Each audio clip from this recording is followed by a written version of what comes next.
दिलीप मंडल का chief justice को दो टूक। जजों की छुट्टियों को लेकर किया बड़ा खुलासा। जी हाँ दोस्तों, आपने बिल्कुल सही सुना। मैं हूं पराग महेंद्र, आप देख रहे हैं नेशनल चौपाल।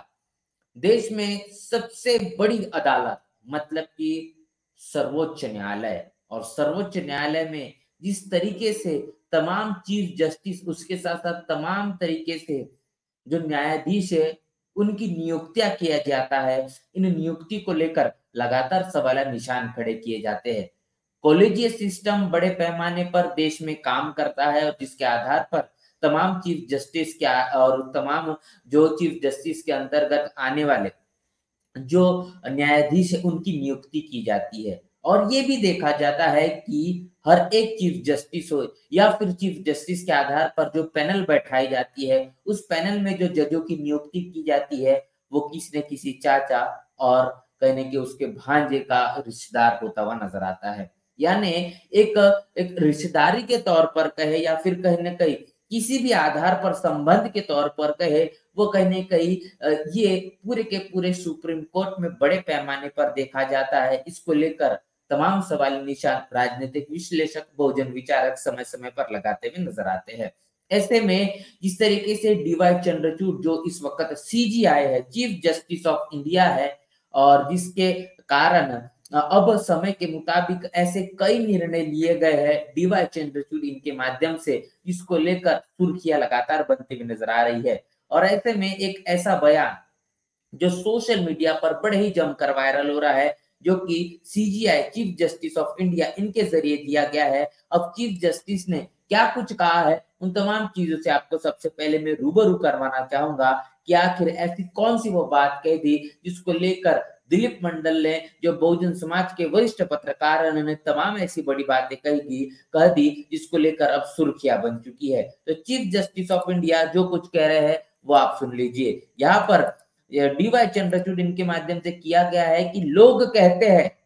कि जजों को बहुत छुट्टी मिलती है, लेकिन लोग ये नहीं समझते कि जजों को हफ्ते के 7 दिन काम करना पड़ता है। हमारे जिला जज हर रोज काम करते हैं। तो जिस तरीके से यहाँ पर डीवाई चंद्रचूड़ किनके जरिए से कहा गया है कि किस तरीके से जो लोग ये बात बनाते हैं, कहते हैं कि तमाम जो जज होते हैं इनको बड़ी छुट्टियां मिलती है और छुट्टियां इनके तरफ से ली जाती है, लेकिन ये लोग इस बात को बिल्कुल भी नहीं समझ पा रहे हैं कि जो जज है वो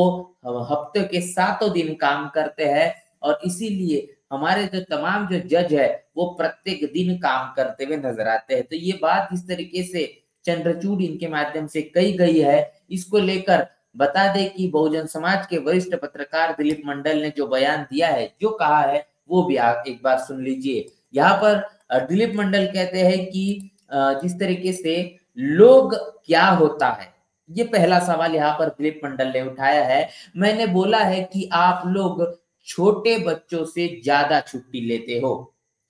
काम कम करते हो, कॉलेजियम से किसको जज बनाना है, किसका नाम काटना है, किसकी पॉलिटिक्स में ज्यादा समय बिताते हो। सुप्रीम कोर्ट में 80,000 केस पेंडिंग है, और आप लोग क्रिसमस की 17 दिन की छुट्टी कर लेते हो। दिल्ली का सीनियर लॉयर माफिया जितना चाहे उतना एडजर्नमेंट ले लेता है। आप लोगों को लाज शर्म है नहीं। तो यहाँ पर दिलीप मंडल ने जो कहा, इसको आप थोड़ा सा गंभीरता से समझिए, समझने की कोशिश करिए कि आखिर एक एक बात में तमाम वो आपको गंभीरता नजर आएगी। सबसे पहला सवाल जो दिलीप मंडल ने उठाया कि लोग क्या होता है, यहाँ पर जिन लोगों की चर्चा चंद्रचूड़ कर रहे हैं, पहला ही सवाल दिलीप मंडल ने उठाया कि आखिर लोग क्या होता है। मैंने बोला है कि छोटे बच्चों को जो छुट्टियां मिलती है या छुट्टियां ली जाती है, उससे ज्यादा छुट्टी कहने की जजों के माध्यम से ली जाती है। काम कम होता है, लेकिन कॉलेजियम के आधार पर किसको कैसे जज बनाना है, किसका नाम काटना है, पॉलिटिक्स में कौन सबसे ज्यादा समय बिताता है, ये तमाम चीजें यही सुप्रीम कोर्ट के जजों और तमाम जजों के माध्यम से होती है। इसके साथ साथ ये कहा गया है कि सुप्रीम कोर्ट में ये सबसे बड़ी बात है जो यहाँ पर दिलीप मंडल के जरिए की गई है कि सुप्रीम कोर्ट में 80,000 केस ऐसे हैं जो पेंडिंग है। आप गंभीरता से इस बात को सोचिए, फिर एक बार सोचने समझने की कोशिश कीजिए कि 80,000 ऐसे केस है जो सुप्रीम कोर्ट में इस वक्त अगर पेंडिंग है, और ऐसे में अगर आप लोग मतलब कि सुप्रीम कोर्ट के तमाम जजों के यहाँ पर दिलीप मंडल कह रहे हैं कि क्रिसमस की तकरीबन 17 दिन की छुट्टी ले लेते हैं तमाम सुप्रीम कोर्ट के जजेस। ऐसे में उन 80,000 पेंडिंग केसेस का आखिर क्या कुछ नहीं होता होगा। इससे आप खुद कल्पना करिए कि ऐसे 80,000 केसेस जिनको लेकर एक बात कहने की कही जाती है कि तारीख पर तारीख प्रत्येक दिन जो हर एक केसेस का जो विलंबन देखा जाता है, ये कितना ज्यादा कहने की लोकतंत्र को ठेस पहुंचाना, लोकतंत्र को कमजोर करने के हिसाब से माना जा सकता है।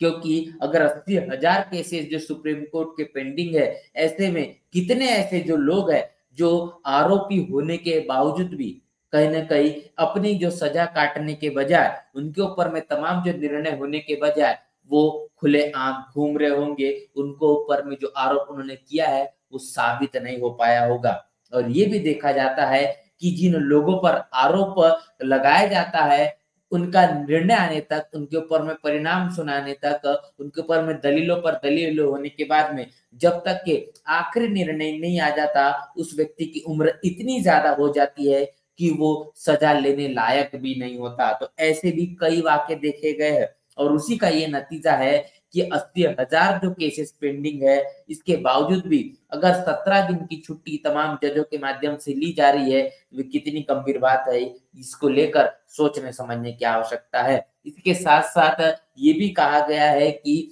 जिस तरीके से ये चीजें चल रही है, ये चीजें बताती है कि कितना एडजर्नमेंट वो ले लेते होंगे तमाम जो दिल्ली के सीनियर लॉयर जो एक माफिया की भूमिका में है। यहाँ पर आखिरी बात दिलीप मंडल कहते हैं कि आप लोगों को लाज शर्म है या नहीं। तो इससे आप खुद कल्पना करिए, सोचने समझने की कोशिश करिए कि आखिर जिस तरीके से देश में जो सुप्रीम कोर्ट काम करती है और सुप्रीम कोर्ट के आधार पर तमाम तरीके से कितनी गंभीरता की आवश्यकता है, 80,000 केसेस अगर पेंडिंग करने की बात दिलीप मंडल के जरिए की जा रही है, तो कहीं ना कहीं जो न्यायिक प्रक्रिया है, वो न्यायिक प्रक्रिया अगर इस प्रकार काम करती होगी तो देश में कमजोर किस तरीके से इस देश की तमाम जनता है, उनके उनके ऊपर में जो निर्णय सुनाने चाहिए थे वो कहीं के होते हुए नजर नहीं आते हैं। ऐसे में सबसे बड़ा सवाल ये भी उठता है कि इस तरीके की अगर वास्तविकता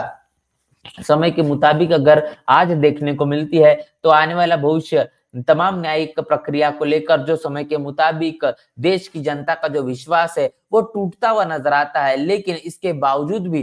अगर कुछ थोड़े प्रतिशत में जो विश्वास अगर बरकरार रहेगा, तब जाके सुप्रीम कोर्ट को इस तमाम मसलों को लेकर गंभीरता से कहने की अपना स्टैंड रखना होगा। तब जाके जो देश की जनता का जो विश्वास है सुप्रीम कोर्ट के नजरिए से वो मजबूत हो पाएगा और लोकतंत्र के लिए ये एक अच्छी खबर होगी। इस पूरी की पूरी बातचीत को लेकर दिलीप मंडल ने जो कुछ अपने ट्वीट के जरिए कहा है, इसको लेकर आपकी क्या राय है, और डीवाई चंद्रचूड़ इनके जरिए जो बातें कही गई है, इसको लेकर भी आपकी क्या प्रतिक्रिया है, लिखकर कमेंट बॉक्स में जरूर बताएं। बने रहे नेशनल चौपाल के साथ, मिलते नए वीडियो में, तब तक के लिए जय भीम, जय भारत।